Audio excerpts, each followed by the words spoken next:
What does it actually take to play quarterback in the National Football League? Not athleticism, not arm strength, not highlight reel scrambles. Character. Bill Parcells did not believe in shortcuts. He spent decades in the NFL building teams from the ground up, and he distilled his philosophy into a handful of rules: unyielding, simple, and unforgiving. For Parcells, a quarterback had to be a college senior, no exceptions. He had to have graduated, proving he could finish what he started. He wanted 3 years as a starter, not just flashes of brilliance, but a record of consistency and trust from his coaches. At least 23 wins in college, because winning is not an accident, it's a habit formed under pressure. These were not guidelines. They were gates. Fail one, and you were out. Parcells' doctrine went further.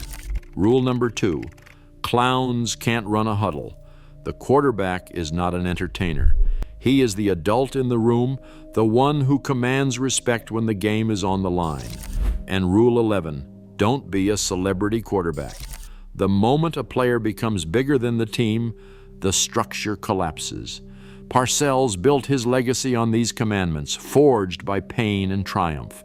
They were meant to protect teams from the seductive pull of hype and personality. They demanded discipline, humility, and proof, never just potential.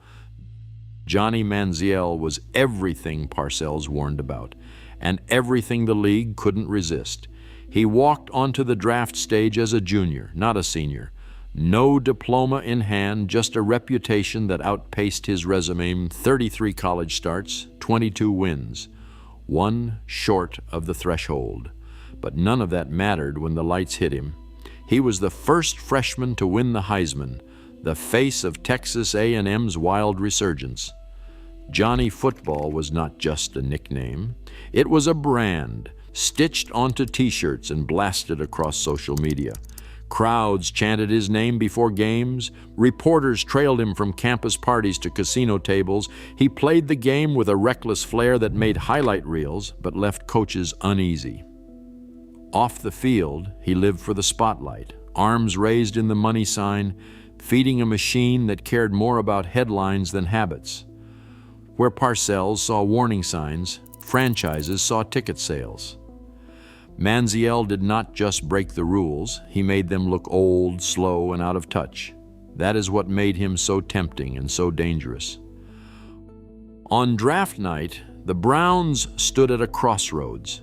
Their own analytics team had delivered a $100,000 study ranking Teddy Bridgewater as the safest and most valuable quarterback in the class. The data was clear, the recommendation unambiguous. Bridgewater at 4, patience, discipline. But in the war room, the numbers were drowned out by another voice. Owner Jimmy Haslam, driven by a hunger for headlines and a marketing department already sketching Manziel's name on jerseys, pushed for a pick that would electrify the fan base, even if it meant ignoring their own evidence. Parcells had gone public that spring, warning franchises not to chase celebrity, not to gamble on a quarterback who had not finished what he started. His rules were cited in scouting circles, but in Cleveland they were shrugged off as relics. The Browns traded up, exchanging the 22nd pick and a third-rounder for the chance to draft Manziel. As the clock ticked down, Manziel sent a text to quarterbacks coach Dowell Loggins that said, "Hurry up and draft me." That message became the final nudge. The Browns made their choice with eyes wide open, overruling warnings, sacrificing caution for spectacle. The consequences were set in motion, irreversible from the moment the card was handed in. 15 starts, 2 wins. That's the sum total of Johnny Manziel's NFL career in Cleveland. The promise of electricity on the field dissolved into a string of short, desperate performances. Games where the offense sputtered, the stands emptied early, and hope drained out of the stadium long before the final whistle. The Browns cycled through head coaches and offensive coordinators, each one searching for answers that never came. By June 2015, Manziel checked himself into rehab. A month later, he faced suspension for violating league policy. The headlines shifted from highlight reels to police reports and court dates. March 2016 brought the end. The Browns released Manziel, eating a dead cap hit that crippled their free agency plans. The fallout rippled beyond the roster. Attendance dropped by nearly 9%. Regional TV ratings fell, sponsors pulled back, and season ticket renewals hit a decade low. Fans who once lined up for Johnny football jerseys now watched in silence as another season slipped away. The Browns had gambled on charisma and lost everything that mattered: stability, credibility, and the faith of a city waiting for a team it could trust. After the dust settled in Cleveland, the verdict was swift and unforgiving. Across sports media, Parcells rules, once dismissed as relics, became the lens through which the Browns' collapse was dissected. Analysts who had mocked the checklist now quoted it line by line. The 4 gates: senior status, graduation, 3 years as a starter, 23 wins. The commandments: no clowns, no celebrities. Manziel failed them all. The headline shifted from speculation to autopsy.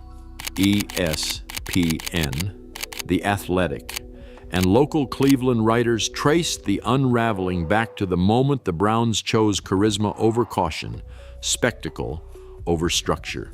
Parcells' doctrine, forged in decades of hard-won battles, was no longer just a talking point. It was the answer to the Browns' riddle. Why the promise of electricity turned to silence, why hope became embarrassment. In 2016, as the Browns cycled through another coach and another losing season, Parcells' name surfaced again. "The rules endure," wrote one columnist, "because the pain of ignoring them endures longer." The lesson hung in the air. The NFL is built on discipline, not dreams. Parcells never needed to say, "I told you so." The empty seats in Cleveland did it for him. Every franchise faces the same choice: discipline or allure. Ignore the blueprint and history repeats. Today, the cost of chasing spectacle over substance still haunts teams desperate for a savior.